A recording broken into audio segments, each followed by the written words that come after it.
Hello everyone, my name is Keren and today I'll be storytelling Yuki-Onna. Yuki-Onna is a spirit or yokai in Japanese folklore. Hope you enjoy. Yuki-Onna. In a village of Musashi province, there lived two woodcutters, Mosaku and Minokichi. Mosaku was an old man and Minokichi was 18 years old. Every day they went together to a forest about 5 miles from their village. On the way to that forest there is a wide river across, and there is a ferry boat. Several times a bridge was built where the ferry is, but the bridge was each time carried away by a flood. No common bridge can resist the current where the river rises. Mosaku and Minokichi were on their way home. One very cold evening, when a great snowstorm overtook them, they reached the ferry, and they found that the boatman had gone away, leaving his boat on the other side of the river. It was no day for swimming, and the woodcutters took shelter in the ferryman's hut, thinking themselves lucky to have any shelter at all. There was no brazier in the hut, nor any place in which to make a fire. It was only a two-man hut, with a single door but no window. Mosaku and Minokichi fastened the door and lay down to rest. At first they did not feel very cold, and they thought that the storm would soon be over. The old man almost immediately fell asleep, but Minokichi, he stayed awake, but soon enough he too fell asleep. He was awakened by a showering of snow in his face. The door of the hut had been forced open, and by the snow light he saw a woman in the room, a woman all in white. She was bending above Mosaku and blowing her breath upon him, and her breath was like a bright white smoke. Almost in the same moment, she turned to Minokichi and stooped over him. He tried to cry out but found that he could not utter any voice. The white woman bent down over him, lower and lower, until her face almost touched him, and he saw that she was very beautiful, though her eyes made him afraid. For a little time she continued to look at him. Then she smiled and she whispered, "I pity for you, because you are so young. You are a pretty boy, Minokichi, and I will not hurt you now. But if you ever tell anybody, even your own mother, what you have seen this night, I shall know it, and then I will kill you. Remember what I say." With these words, she turned from him and passed through the doorway. Then he found himself able to move, and he sprang up and looked out, but the woman was nowhere to be seen, and the snow was driving furiously into the hut. Minokichi closed the door and secured it by fixing several billets of wood against it. He wondered if the wind had blown it open. He thought that he might have been only dreaming and might make the mistake the gleam of the snow light in the doorway for a figure of a woman, but he cannot be sure.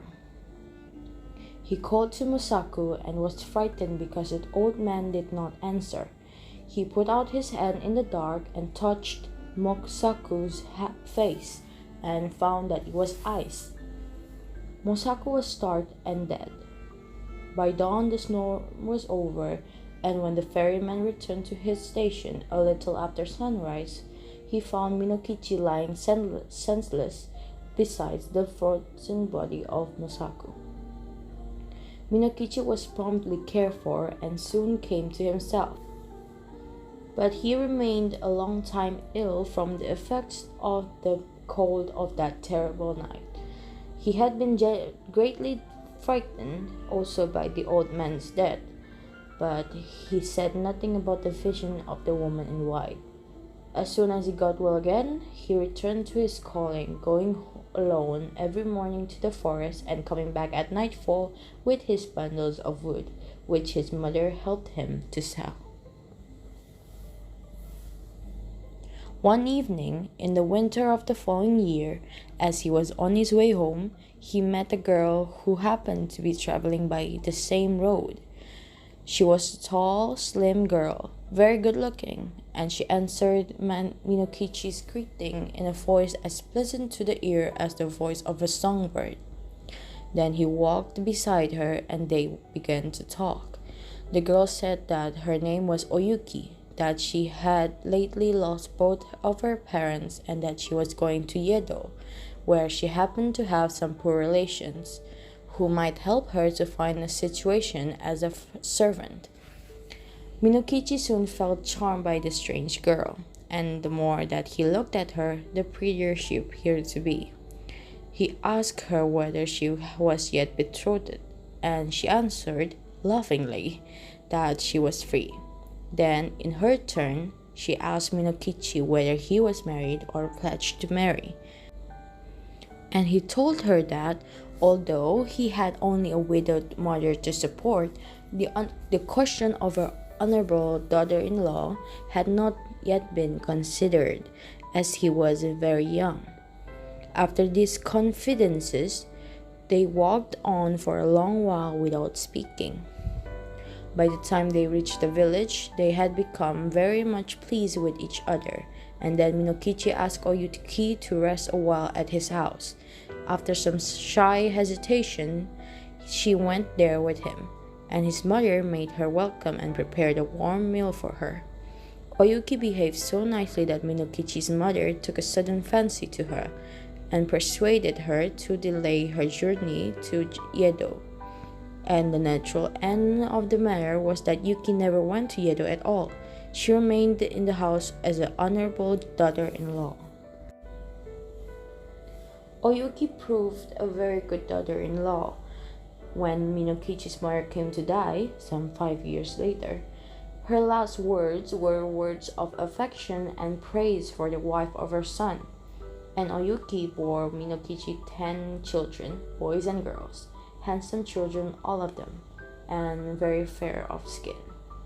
The country folk thought Oyuki a wonderful person, by nature different from themselves.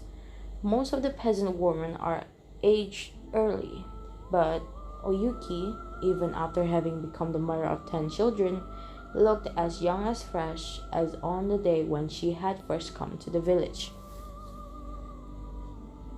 One night, after the children had gone to sleep, Oyuki was sewing by the light of a paper lamp, and Minokichi, watching her, said, "To see you sewing there, with the light on your face, make me think of a strange thing that happened when I was a lad of 18.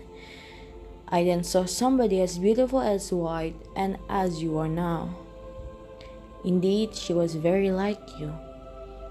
Without lifting her eyes from her work, Oyuki responded, "Tell me about her.